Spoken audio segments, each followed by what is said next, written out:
মধ্যপ্রাচ্যে বাংলাদেশি প্রবাসীদের চোর পুলিশ জীবন দালালের খপ্পরে পড়ে কাজ না পেয়ে বেকার। বিস্তারিত জানতে ভিডিওটির শেষ পর্যন্ত দেখুন। 2022 সালে সৌদি আরবে যান নড়াইলের লোহাগড়া উপজেলার পাংখাচর গ্রামের মনিরুল শেখ সংসারে সচ্ছলতা আনতে। তার বিদেশ যাওয়ার সব কাজ করে দেন দালাল রোমান শেখ। রোমান শেখ একই এলাকার লোক, এই কাজের জন্য নিয়েছেন 5 লাখ টাকা। চুক্তি অনুযায়ী সৌদিতে নেওয়ার পর মনিরুলকে ভালো কাজ পাইয়ে দেওয়া এবং থাকা খাওয়ার সুব্যবস্থা করে দেওয়ার কথা ছিল তার। একই উপজেলার আরও 4 জনকে নির্ভরযোগ্য কাজের কথা বলে সৌদিতে নিয়েছেন রোমান শেখ, কিন্তু তিনি তাদের উপহার দিয়েছেন অনিশ্চয়তার এক জীবন। সৌদিতে যাওয়ার পর এই 5 জনের সঙ্গে তিনি যোগাযোগ বন্ধ করে দেন। গত 1 বছর ধরে ওই 5 যুবক সৌদি আরবে আতঙ্কে দিন গুজরান করছেন। তাদের মতোই অনেক প্রবাসী আতঙ্কে রয়েছেন, যাদের জীবন কাটছে সৌদি প্রশাসনের সঙ্গে লুকোচুরি করে। গ্রানীর জীবন থেকে রেহাই পেতে অনেকে পুলিশের কাছে স্বেচ্ছায় ধরা দিচ্ছেন। এই কারণে কয়েক বছরে সৌদি আরব থেকে রেমিট্যান্স এসেছে কম। অভিবাসন গবেষণা সংস্থা রামরু গত ডিসেম্বরে এক প্রতিবেদনে বলেছে, প্রতি মাসে যত কর্মী সৌদি আরবে যান তার 14% ওই মাসেই ফেরত আসে। এছাড়া সৌদিতে যাওয়া কর্মীদের মধ্যে যাওয়ার প্রথম 3 মাসের মধ্যে ফেরত আসে 13%, 6 মাসের মধ্যে 24% এবং 1 বছরের মধ্যে 49%। গত 19 ফেব্রুয়ারি জাতীয় সংসদে এক সংসদ সদস্যের প্রশ্নের জবাবে পররাষ্ট্রমন্ত্রী হাসান মাহমুদ বলেন, 26 দেশের কারাগারে বাংলাদেশের 9,370 শ্রমিক ও প্রবাসী আটক রয়েছেন। সবচেয়ে বেশি আটক রয়েছেন সৌদি আরবে 5,746 জন। জনশক্তি কর্মসংস্থান ও প্রশিক্ষণ ব্যুরোর বিএমওইটি তথ্যমতে চলতি বছরে এখন পর্যন্ত সৌদি আরবে গেছেন 49,262 জন। গত বছর গেছেন 4,97,674 জন। 2022 সালে 6,12,418 ও 2021 সালে 4,57,227 এবং 2020 সালে গেছে 1,61,726 জন। চলতি বছর সহ 4 বছরে সৌদিতে গেছেন 17,78,307 জন শ্রমিক। সৌদি আরবে এখন বাংলাদেশের শ্রমিকদের অনেকেই দুঃসহ জীবন পার করছে। এর মূলে রয়েছে দালালরা। তাদের খপ্পরে পড়ে নিঃস্ব অনেক প্রবাসী শ্রমিক। বিপুল সংখ্যক বাংলাদেশি শ্রমিক নতুন করে প্রবাসীর তালিকায় যুক্ত হলেও সৌদি আরব থেকে রেমিট্যান্স প্রবাহ কমে যাচ্ছে। এর জন্য দক্ষ শ্রমিকের অভাব এবং দালালের খপ্পরে পড়ে কাজ না পেয়ে বেকার থাকাকে দায়ী করছেন অভিবাসন বিশেষজ্ঞরা। বাংলাদেশ ব্যাংকের তথ্য অনুযায়ী 2021-22 অর্থবছরে সৌদি আরব থেকে রেমিট্যান্স এসেছিল $454 কোটি। 2022-23 অর্থবছরে রেমিট্যান্স $376 কোটি নেমে আসে।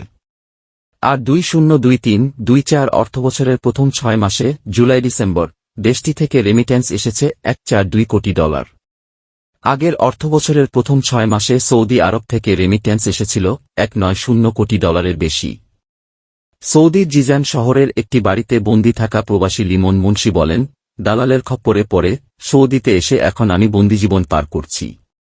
1 বছর ধরে আমি দিনে বের হতে পারি না। বের হলেই পুলিশ গ্রেপ্তার করবে। রাত হলে জীবন চালানোর জন্য লুকিয়ে কাজ করার চেষ্টা করি, তাতেও গ্রেপ্তারের আতঙ্ক। আমাদের সঙ্গে আসা একজনকে গ্রেপ্তার করেছে পুলিশ। আরও অনেক বাংলাদেশি গ্রেপ্তারের আতঙ্কে রয়েছে।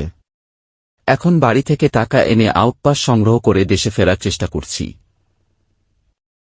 বাড়িতে টাকা পাঠানোর বদলে উল্টো ঋণ করে দেশে ফিরতে হচ্ছে। সৌদি স্বরাষ্ট্র মন্ত্রণালয়ের তথ্যমতে আবাসন, শ্রম ও সীমান্ত আইন লঙ্ঘনের অভিযোগে চলতি মাসের এখন পর্যন্ত 2-3,400 জন বাংলাদেশিকে গ্রেপ্তার করা হয়েছে। গত 2 বছরের বেশি সময়ের মধ্যে এটাই সর্বোচ্চ সংখ্যক গ্রেপ্তারের ঘটনা। গত 2 ফেব্রুয়ারি থেকে 6 মার্চ পর্যন্ত তাদের গ্রেপ্তার করা হয়েছে। দেশটির স্বরাষ্ট্র মন্ত্রণালয় আরও বলেছে, আবাসন আইন লঙ্ঘনের দায়ে 1-2009-51, সীমান্ত সুরক্ষা আইনে 6,592 এবং শ্রম আইনের আওতায় 3,497 জনকে গ্রেপ্তার করা হয়েছে। আর বসবাসের অনুমতিহীনতা এবং শ্রম ও সীমান্ত আইন লঙ্ঘনের দায়ে 4,690 জন নারীসহ 5,9,721 জনের বিরুদ্ধে আইনি প্রক্রিয়া চলমান রয়েছে। যারা গ্রেপ্তার হয়েছেন তাদের মধ্যে 5,2008-15 জনকে দেশে ফেরত পাঠানোর আগে ভ্রমণের প্রয়োজনীয় নথি জোগাড়ের জন্য কূটনৈতিক মিশনে পাঠানো হয়েছে।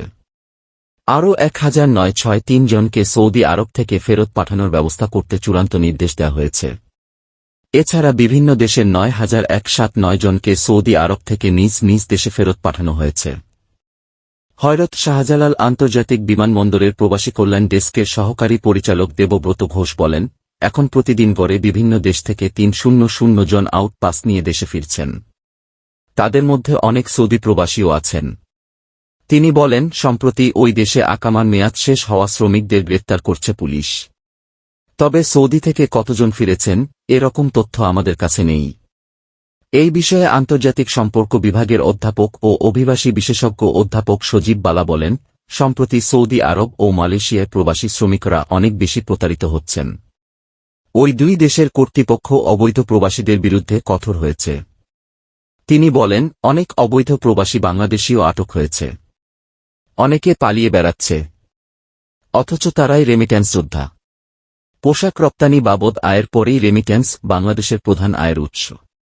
তিনি বলেন, শ্রমবাজার সংশ্লিষ্টদের দায়সারা কর্মকায়ের কারণে কিছু এজেন্সি ও দালাল অশিক্ষিত জনগোষ্ঠীকে টার্গেট করে প্রতারণা করছে। তাদের বিরুদ্ধে কঠোর ব্যবস্থা নেওয়া হয় না। সংশ্লিষ্ট মন্ত্রণালয় দায় নিতে অপারগ, তাই এমন ঘটনা ঘটছে।